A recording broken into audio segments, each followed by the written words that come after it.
Hello, how are you? Hi, how are you doing? I'm fine. What's your name? Jacqueline? Jacqueline. Mhm. Can you tell a little bit more about your business?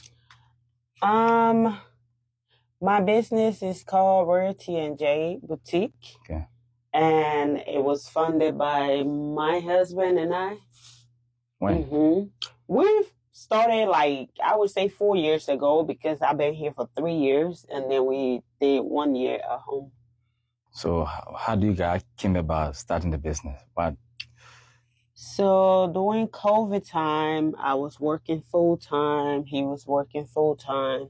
But then people were stuck in the house, Okay. and a lot of stores was closed during that time. So I just came about. It was kind of like a funny joke that I told him like, hey, I think we should just start delivering outfits to people's houses Oh yeah. and stuff like that. Yeah. And they thought it was a joke.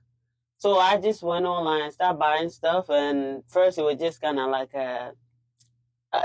just like a habit, I would say. Yeah, the woman, no more shopping and stuff like that. Yes, and then just bringing random stuff that I like, and then post it up to see if somebody wanted to drop it up to them and stuff like that.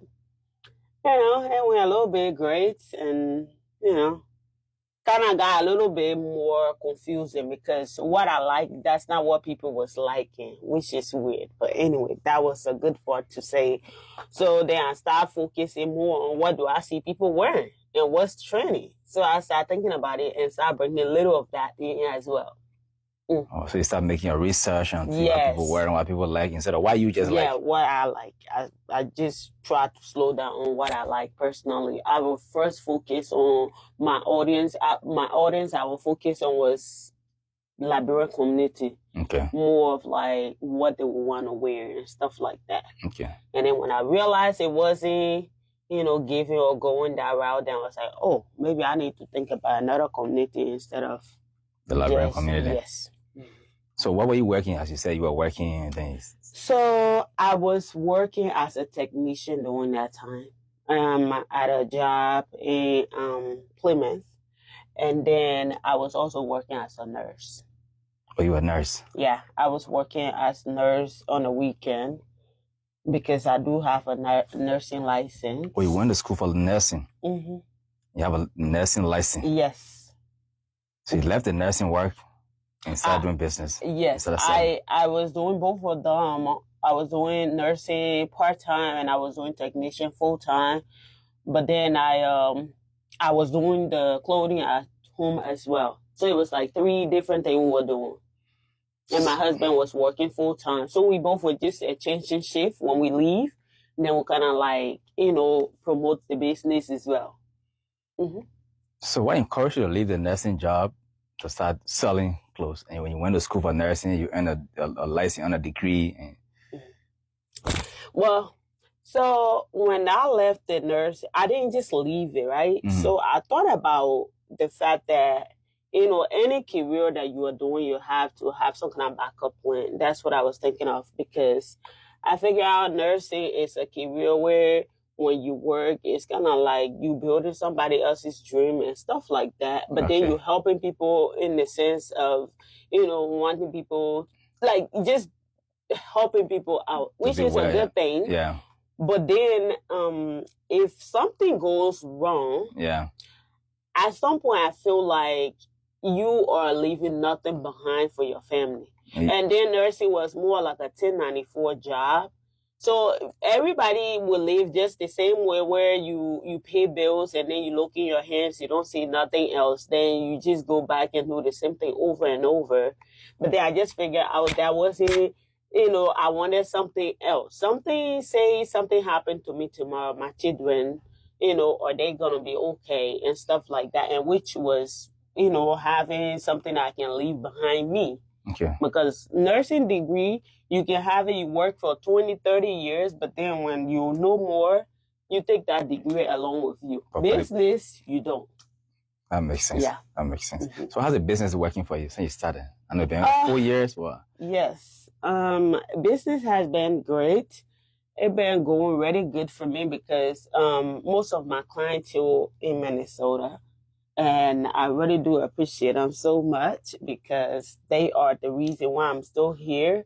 I must say that. And the support that I get from my African American community is very huge because there are more like high clientele from African American community, and then I have like maybe I would say 80% of my customer are African Americans, and then maybe like about 15% come from Liberian community, and then the other percentage come from the rest of the community. Like yes, so I really do appreciate it for their support and stuff. And the clientele is mostly in Minnesota. I haven't had like so much clientele from outside of state yet. Okay. Just because my website is not updated like that. So yeah. So as you said earlier, you started from home. Mm-hmm. So what was the most challenging part of the business in starting? At home, what was challenging was the fact that when I started, I didn't have a space. Like I didn't have space like this. So I was using the space in the house. Okay. So I would say if my family was not people that were supporting me in doing it from the beginning, I would have gave a right away. Because I was taking over the dining room space. I was taking over the living room space. My children literally have this narrow space to walk through when they go in the kitchen and they come back and get food. Sometimes they have to sit in the room to eat because there is no space for them to sit, for them to eat, like dining room table. None of that was there. So I felt like that was challenging for me to do that for a whole year. It was like I was taking something from my family, which at the end of the day, I was thinking about the greater good that I was going to do. That's what I was thinking about, yeah. Mm-hmm. So moving from the house to come to a big place like this, you face any challenges or just going smooth, or how is it? Why encourage you? Moving out of the house was more of my my neighbors. So if it wasn't my neighbors, I feel like something have to push you out. Yeah. So my neighbors was because the place we live is more like a condo, and then we have association. Okay. So association rules say you cannot do business within your home. Okay. So what I was doing was more of it wasn't illegal when it comes to business size because it was already registered and stuff. But for the association, yes, I was violating that. So they tried to take me to court, and that made me to just, like, okay, I got to find me a space real quick. And when I came here, this was the first space that was open. I just took it.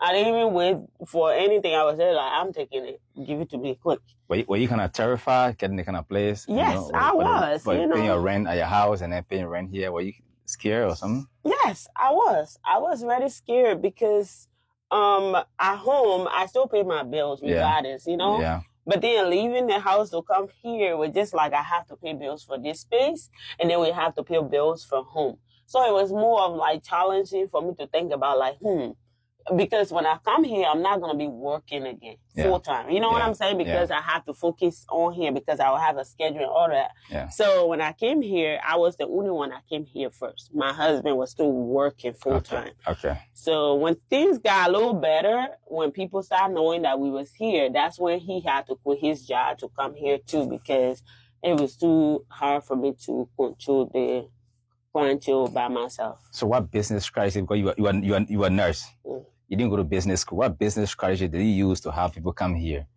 I think meeting the place. I think for me, I feel like it's within me. I would say, what they always say, not everything you learn from school. Okay. And that's what happened. When I started, I just went along with the flow, kind of like learning new things every day, even down to the strategies and stuff like that. But there's one thing that's within me that, also help my business is my communication skills. I'm this person that I know how to talk to people. Yeah. I have very high respect for my customers and stuff like that. So I encourage them when they come in the store. I welcome them like they are family. That's how it is. So what we build in here is more like family clientele, because when they come in here, the first thing you will see them do, they will hug me, Jacqueline, how you doing, all that kind of stuff. So we vibe. We vibe like to say we are in our own house. Yes. So that's something that, Is the dream bigger than this place? the dream for business? Is it bigger than this place? Yes. We are looking into getting a bigger space and then have like kids section, men's section. This is already the women. You see, we already established the men. We're starting it in that other room back there.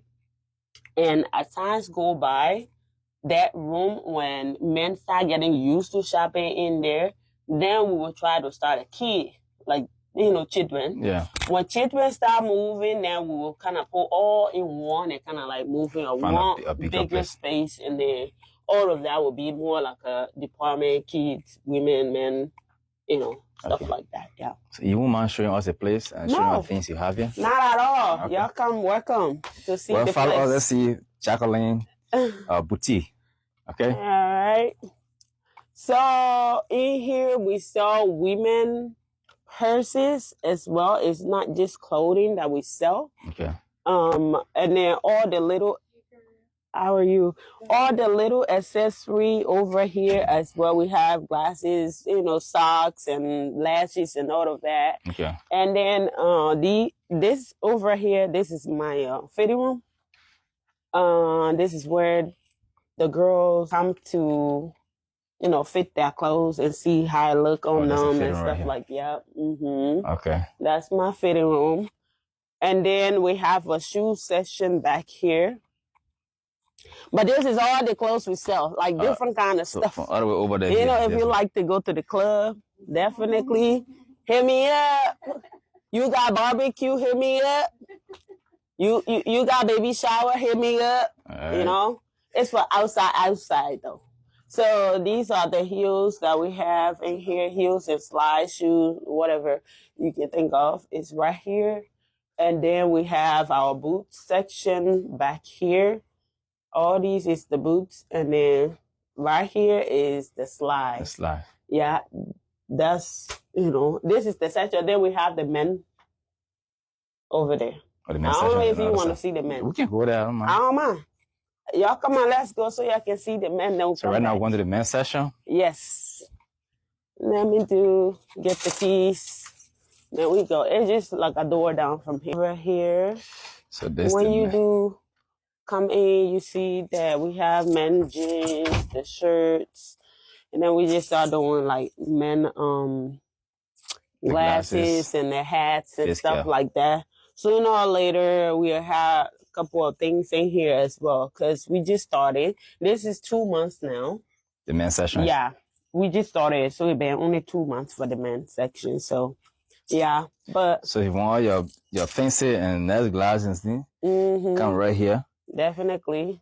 We got nice straight jeans here. No jokes. Yeah, your jeans are beautiful. Yeah. So as you can see, this is the men's section. They got jeans and t-shirts, face cap, anything you're looking for. Long jeans, short jeans, jacket, everything here. That's right. Wow. All right. So what will you tell other Liberians or other people who want to do such thing in their fair? I would say that yes, I was afraid from the start too, and I didn't go to school for it. None of that. I just, have this belief in myself, and sometimes it's good to kind of like try other things for yourself. And don't just feel comfortable wherever you are. Say, I could have been comfortable with the nursing and stuff like that. Yeah. There's more things out there that you can do that could change your life as well. Yeah. So don't just feel comfortable because you feel like other people you work with, they are cool and things like that. Try it for yourself and try to change your life. Okay. Anybody can do anything in this world as long as you believe in yourself. You would go down, you would feel like you're not going nowhere, but then just keep trying. One of these days, things will change. You don't just try one time and then think that, because it didn't work, that's all you got in your cover, right? Sometimes God have blessing on you for certain things that you're supposed to do that you are currently not doing. So you just have to give yourself a try on different things. Like I did hair first. I didn't like it. Went to nursing. got the certificate, but then we would think that would be in here, you know? So just I'm surprised because most people are chasing that nursing dream, that nursing degree. So right. They don't have it. People been seeing the other things. They wish you were a nurse, you know? Right. To make good money. And you leaving the nursing job and coming here. It's a this big is surprise. what I always say. It's a bold step. Yeah. This is what I always tell people. If somebody walk in here right now and say, hey, Jacqueline, I need you to come work to my nursing job. I will pay you $50 an hour for that certificate. I will still tell them no. That's what I'm telling you. I will still say no to that money. That $50, I will say no. Wow. Because I feel like there's more to me than that $50. Okay. Yeah, at this point. What do you have to tell your customers? Oh, I have to tell my customer that I love them so much. Y'all, thank you so much for your support. And I love you guys so much. You guys are the best. And everything that you guys been doing for the past 4 years has been great. And I appreciate every single bit of it. Y'all know that I deeply appreciate it. Thank you. Thank you, Ernest, talking to you.